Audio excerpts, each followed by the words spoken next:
आज बात करेंगे यूपी में हार के बावजूद सबसे बड़े सूबे को लेकर क्या है बीजेपी की फॉरवर्ड प्लानिंग। मोदी 3.0 में कैसे होगा यूपी से मंत्रियों का सिलेक्शन।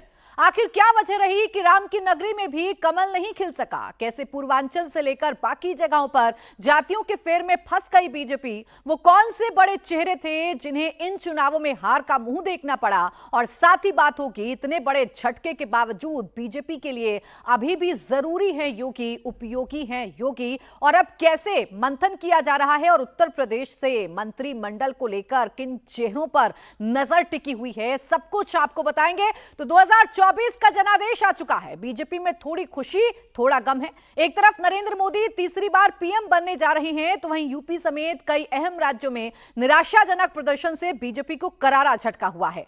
चुनाव के पहले जो यूपी बीजेपी का सबसे मजबूत गढ़ माना जाता रहा है, वो देखते ही देखते कैसे ढह गया, इस पर बीजेपी चिंतन कर रही है। आज मुख्यमंत्री योगी आदित्यनाथ भी दिल्ली में आ रहे हैं। कल बीजेपी की बड़ी बैठक दिल्ली में होने जा रही है। इस बैठक में शामिल होने के लिए यूपी के सीएम योगी आदित्यनाथ आज शाम 5 बजे दिल्ली पहुंचेंगे। यूपी बीजेपी अध्यक्ष भूपेंद्र चौधरी पहले से ही दिल्ली में मौजूद हैं। संगठन महामंत्री धर्मपाल सिंह भी दिल्ली पहुंच चुके हैं। मंथन इसी बात को लेकर किया जाएगा कि एक झटका जो जातियों की वजह से, जातियों के समीकरणों की वजह से भारतीय जनता पार्टी को लगा है, अब उस झटके को कैसे ठीक किया जाएगा। और साथ ही साथ मंथन इस बात को लेकर भी कि मोदी 3.0 मंत्रिमंडल में यूपी का रोल कैसे सबसे ज्यादा अहम होगा। सबसे ज्यादा वैकेंसी उत्तर प्रदेश में है, सबसे ज्यादा लोकसभा की सीटें उत्तर प्रदेश में है, से उत्तर प्रदेश को साधना बेहद जरूरी है। लेकिन आइए शुरुआत करते हैं और सबसे पहले आपको बताते हैं यूपी के वो 7 बड़े चेहरे, वो 7 मंत्री जिन्होंने चुनाव हारा, जिन्हें हार का सामना करना पड़ा।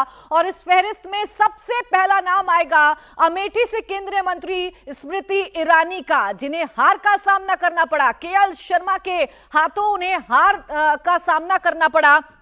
अजय मिश्र टेनी लखीमपुर खीरी से काफी चर्चाओं में रहे, केंद्रीय गृह राज्य मंत्री रहे थे मोदी सरकार 2 में, इन्हें हार का सामना करना पड़ा। मुजफ्फरनगर, आप जब पश्चिमी उत्तर प्रदेश आएंगे तो संजीव बालियान एक बड़ा चेहरा जाटों के तौर पर माने जाते रहे, लेकिन उन्हें भी मुजफ्फरनगर में हार का सामना करना पड़ा। यानी कि आरएलडी जरूर आई, राष्ट्रीय लोकदल का साथ जरूर मिला, लेकिन वोटों का ट्रांसफर नहीं हो पाया।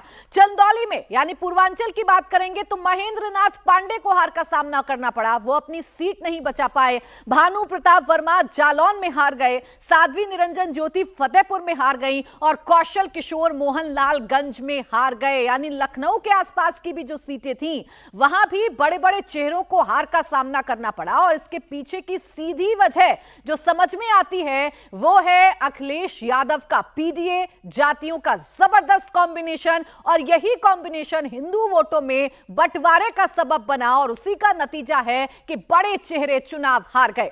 अब आपको आइए वो मंत्री भी दिखाते हैं जो यूपी में मैदान मारने में कामयाब रहे, यानी जिन्होंने जीत का सेहरा अपने सिर पर बांधा है। और उस फहरिस्त में सबसे पहला नाम है लखनऊ से राजनाथ सिंह का, जिन्होंने अपनी सीट पर जीत दर्ज की। मिर्जापुर से अनुप्रिया पटेल, हालांकि कड़ी टक्कर उन्हें अपने प्रतिद्वंदी से मिली, लेकिन अनुप्रिया पटेल फाइनली सीट से जीत गई। हालांकि अपना दल है, इसको 2 सीटें गठबंधन में दी गई थी, सिर्फ 1 सीट मिर्जापुर अनुप्रिया पटेल जीती हैं। रॉबर्ट्सगंज में अनुप्रिया पटेल का फैक्टर भी काम नहीं किया और अनुप्रिया पटेल की पार्टी के कैंडिडेट को हार का सामना करना पड़ा। महाराजगंज की अगर आप बात करेंगे तो यहां से पंकज चौधरी चुनाव जीत गए। वहीं आगरा में एसपी सिंह बघेल चुनाव जीत गए, उन्हें भी जीत का सेहरा उनके सर पर बंधा है। तो सिर्फ 4 ऐसे बड़े चेहरे हैं या मंत्री हैं जिन्हें जीत मिली, जनता ने दोबारा उन पर भरोसा जताया।